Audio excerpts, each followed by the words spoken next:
got it. I think I have them exactly backwards, but this will be okay. You two switch so that. Sure. Sorry. Sure.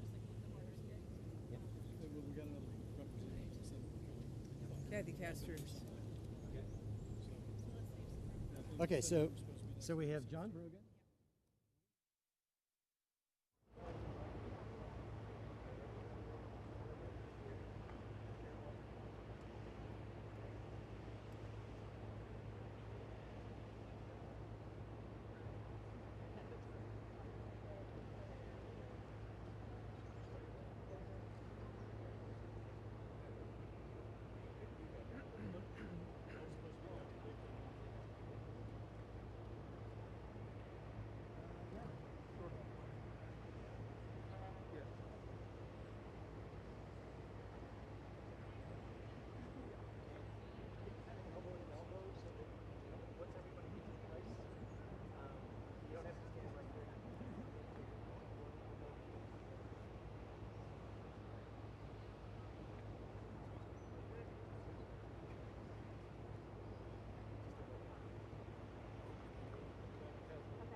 Hello, folks. Just met a number of the homeowners who wiped out, and everything from the Coast Guard to the fire department. It's a hell of a deal. I'm here in Florida for the second time in 2 weeks, and to survey the damage from another catastrophic storm, Hurricane Milton. Thankfully, the storm's impact was not as cataclysmic as we had predicted, but on top of two before it, just seemed to get getting worse. And but for some individuals, it was cataclysmic. All those folks who not only lost their homes, but more importantly, those folks who lost their lives, lost family members, lost all their personal belongings. Entire neighborhoods were flooded, and millions were without power. Early this morning, I did an aerial tour of St. Petersburg and the battered coastline. I flew over Tropicana Field and with the Tampa Bay raised play, and the roof is almost completely off, but thank God not many people were injured. I spoke with first responders who've been working around the clock. I also met with small business owners here and homeowners who have taken a real beating these back-to-back storms. And they're heartbroken and exhausted, and their expenses are piling up. And I know from experience how devastating it is to lose your home. Several years ago, my home was struck by lightning. It didn't all burn down, but we were out of the home for 7 months while it was being repaired. The thing I was most concerned about was not just the home, was all those things, all those pictures I saved that my daughter had drawn when she was little, all the family photographs, all the albums, all the things that really matter. Folks, the fact is that when you lose your wedding ring and the old photos, your children, family keepsakes, things that can't be replaced. But sometimes, in my own experience, that's the part that hurts the most. And I'm standing next to the mayor of Peach Beach and the chairwoman, Peters. Both their homes were damaged in Hurricane Milton. The mayor's home flooded, family vehicles washed away. County chair's home had experienced significant damage in the past two storms previous. Just finished rebuilding and settling back in. Now they have to do it all over again. Both their families lost precious personal belongings, but they've stepped up, not only to look out for themselves, but to help other families, help their neighbors.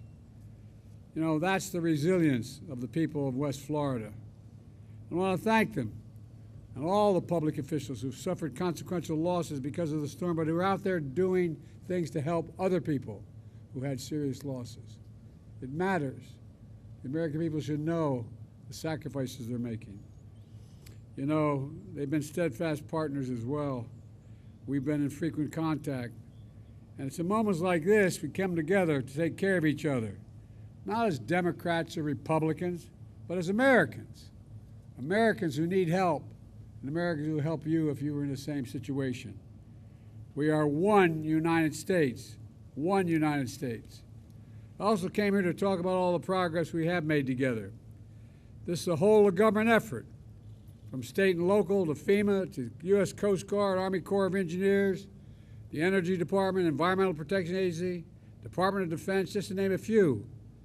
FEMA has delivered 1.2 million meals, over 300,000 liters of water, 2 million gallons of fuel, and so far we've installed 100 satellite terminals to restore communications in impacted areas so families can contact their loved ones to be sure everything's okay and be able to reach out for help as well. Speaking of help, so far we've opened 10 disaster recovery centers in Florida with more to come so people can have one stop to meet with officials, get the federal help they're entitled to that's available to them. Such a direct, immediate financial aid of no interest payment loans, mortgage relief, and so much more. You can also go online to disasterassistance.gov, disasterassistance.gov, or call 1-800-621-FEMA, F-E-M-A. Yesterday, after I signed the Major Disaster Declaration, more than 250,000 Floridians registered for help. 250,000, the most in a single day ever in the history of this country. 250,000. I know you're concerned about the debris removal, and it's obvious why. We're prioritizing debris removal and working with the state and local partners to clear roads, to get wreckage of the two hurricanes off properties, and so more folks can return home and businesses can receive much needed deliveries of food, fuel, medicine, and other essentials. That's a priority for me. Power has also been restored to over 2 million people in a matter of days. And thanks to tens of thousands of power workers from 43 states and Canada working nonstop, even more people will have more power restored soon. Today, I'm proud to announce $612 million to 6 new cutting-edge projects to support communities impacted by Hurricane Helene and Milton. That includes $47 million for Gainesville Regional Utilities and another $47 million for Florida Power and Light. This funding will not only restore power, but will make the region's power system stronger and more capable and reduce the frequency and duration of power outages while extreme weather events become more frequent. In fact, we've been able to restore power quicker because of critical infrastructure investments were made both when I was vice president and president to harden the grid. For folks at home, the grid means the electrical power system that transmits energy from where it's produced on the power plant to where it's used in homes and businesses. We've been hardening the grid, like burying transmission lines underground, replacing wood power poles with concrete or composite poles so they don't snap in the wind. Energy Secretary Granholm is here with me today leading this effort, and she'll tell you more about it and other cutting-edge technologies in the grid in a moment. But let me close with this. I'm here to personally say thank you to the brave first responders, and I don't want to underestimate that. Brave first responders, men and women in uniform, utility workers. Look at the number that showed up from around the country, from Canada, California, Nebraska, all over the country to come here to help. Men and women in uniform, as I said, healthcare personnel, neighbors helping neighbors, and so many more people. This is all a team effort, folks. We made a big difference, and it's saved lives. But there's much more to do, and we're going to do everything we can to get power back in your homes, not only helping you recover, but to help you build back stronger. God bless you all. May God protect our first responders, protect our troops. Now I'm going to turn this over to Secretary Granholm. Madam Secretary? Yes, thank you, Mr. President. Thank you, Mr. President. I would like to echo the President's thanks to all the first responders and to the utility crews from across the continent who have been stepping forward to help in our time of need here and in the other affected states. DOE, the Department of Energy, continues to work with the utility sector to make sure you have what you need. I'm pleased to say that about 75% of the power has been restored across Florida, and most believing that by the end of Tuesday, the vast majority will be online. The unprecedented intensity of the damage and the disruptions overwhelmingly underscore the actions that the Biden-Harris administration really has taken to harden the grid against extreme weather. These include the new investments that the President just announced for the Southeast. When we took office, we knew the grids across the country had been suffering from decades of underinvestment. There was a dire need for repairs and upgrades and expansions. So the Biden-Harris team secured unprecedented funding in the bipartisan infrastructure law to begin modernizing these systems. Before the President's announcement today, since the passage of that bipartisan infrastructure law, the Department of Energy anyway, has allocated roughly $680 million to grid resilience projects just in the states that have been affected by Hurricanes Milton and Helene. That amount roughly doubles when you include matching investments from states and utilities. And several of these projects are already underway. For example, undergrounding the power lines, super important, raising substations in the face of flooding, installing technology on the grid that can identify blackouts before they happen and can shorten them when they do happen, technology that increases transmission capacity so that power can move where and when it's needed most. These are all the upgrades that will be funding. So the announcement of the additional $612 million that the President made today will mean that we will have seen $2.5 billion worth of investment in these regions, in these states, to make the grid more resilient, a combined investment from the Department of Energy, states, and private utilities. And these partnerships are critical to making these projects successful and to bringing resilience to families and businesses across the Southeast. These investments obviously are not going to prevent the next storm, but they certainly will make sure that in the coming years we can respond and recover from these storms more quickly. So to the people of Florida, as the President has said, we will be here for you as long as it takes. So thank you. And with that, I'd like to bring up St. Pete Mayor Petrilla. Thank you, Madam Secretary.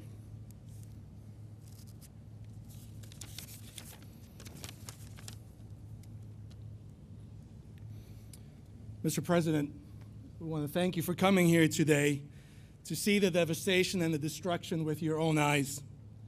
And we thank you for your support during this difficult and historic time. Like so many of my neighbors, my family and I, we felt the full force, first of Hurricane Helene and then of also Hurricane Milton. After the floodwaters of Helene hit, we thought we could begin to recover, patching up windows, cleaning up debris, and trying to get back to something resembling normalcy. And just as we finally began to find our footing, here comes Milton. And with it, another wave of devastation. You can see it everywhere. Our roofs were torn up, our trees were pulled up, our homes were destroyed, and like so many in our town, my wife and I, we thought, we're concerned about our safety. We're concerned about the future of our town. I have walked these streets, I've seen the destruction, I've sat with families who've lost so much, and I've seen businesses struggling to reopen. I have firsthand felt the emotional and economic toll that these storms have taken on all of us. But one thing remains true. We are Americans. We have been beaten, we have been battered, but we will not be broken. We are resilient, and we will rebuild. That said, we cannot do this without the incredible support of FEMA, our state, our county, our first responders, and your administration, Mr. President.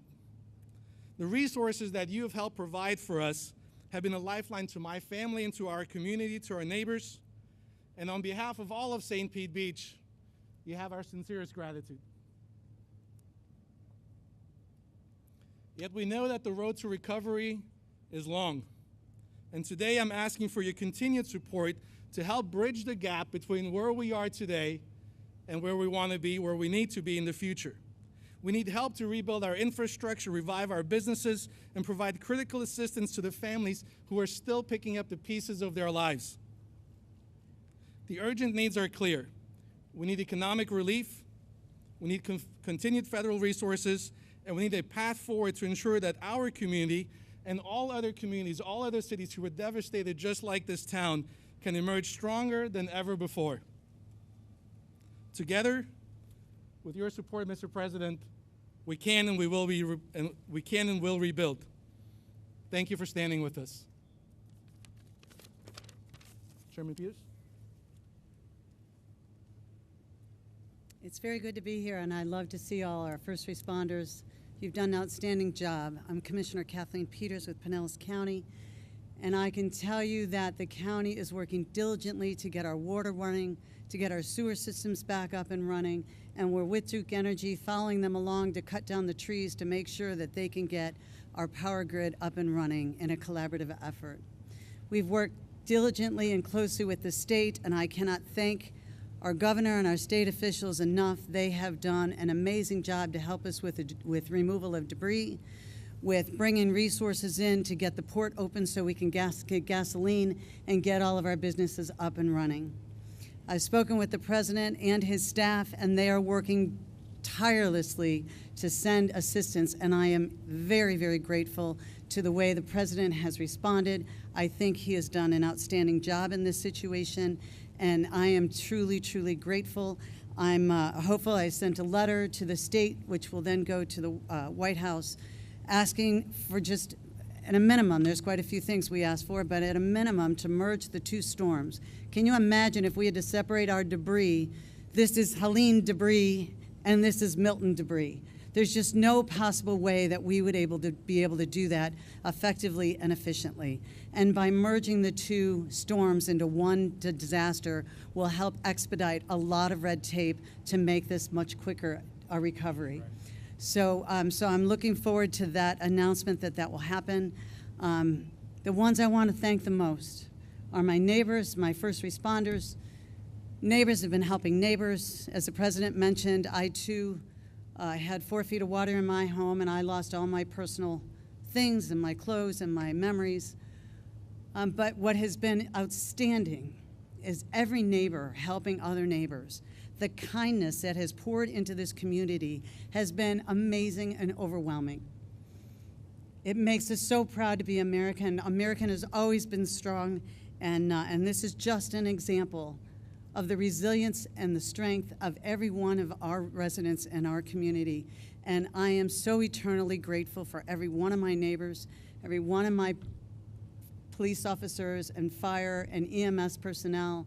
My son was in the water rescuing people at night during Helene, and he was also in the water rescuing people out of the apartment buildings in Clearwater. I cannot thank our first responders enough. This is a storm we'll never forget, but it's what's going to make us so much stronger and better. So thank you all for coming. Thank you, all of you that have been working with me to meet with the president and to make our community safe again. Thank you so much. And thank you, Mr. President. Thank you so much. Thank you. You're wonderful. Pardon? Without a no. Thank you for coming. Thank you.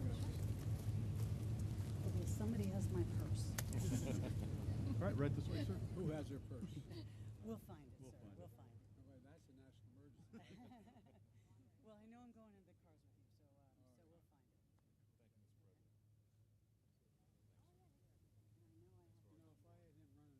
Thank you again, John.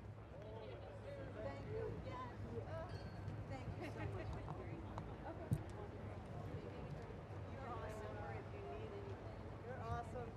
I went back home to have a cigarette. Thank you so much. I know I have to go. There you go.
Bring it forward.